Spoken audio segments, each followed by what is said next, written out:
Good morning. It's August the 29th.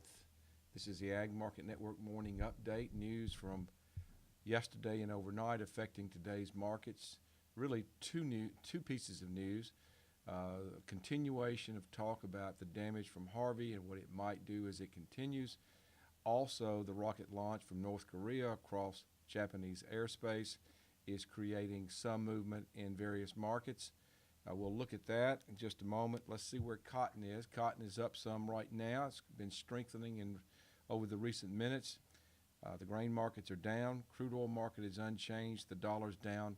Precious metals are up. And that leads us to the next statement, which is when there's unrest, perhaps danger in the world, as we're seeing people nervous about North Korea, the North Korea rocket launch, we see a flight to quality or a flight to safe haven, and safe haven is gold and safe haven is silver, and we're certainly seeing that right now. It's affecting the international stock markets, Asia especially. Asian stock markets are down. That's also washed across to Europe. European stock markets are down, and as of this moment, the U.S. stock markets in early trading, the futures index trading that we watch, also down. So we have a lot of things going on right now, and everything affects everything else. So it can find its way into even agricultural markets. So let's just take a look at where we are. Cotton market up 25 at 70.08. So we have managed to get back above 80.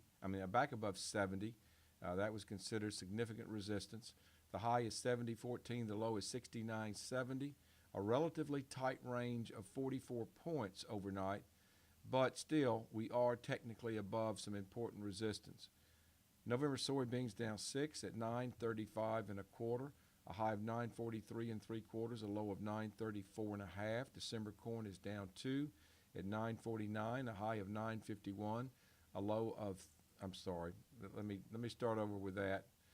December corn 3.48 3/4, down 2 1/4, a high of 3.51, a low of 3.48.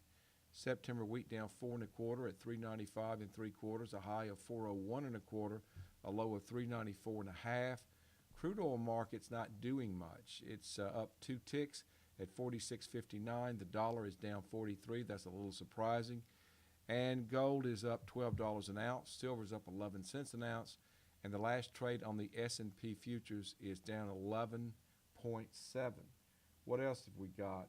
Well, crop progress came out yesterday afternoon. As we look at that, starting with cotton, immediately this news is discounted because they feel like it's old news, and that is that cotton crop improved. Good to excellent, 65%. The previous week was 63%. We all know with what's happened on the Gulf that number will change. Looking at other data that's come in, setting bowls and bowls opening, all are normal.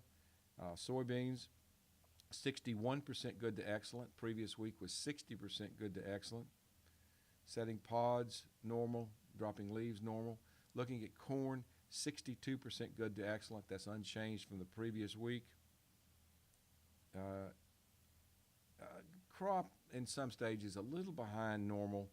And then spring wheat, we're only looking at harvest, and it's 76% harvested, and the average for this time of the year is 66%. So we are ahead of schedule there. Let's look at the calendar. The calendar shows us today we have consumer confidence at 9 o'clock, API energy stocks at 3:30. That is it. Have a good day, and we'll talk to you later. Thank you.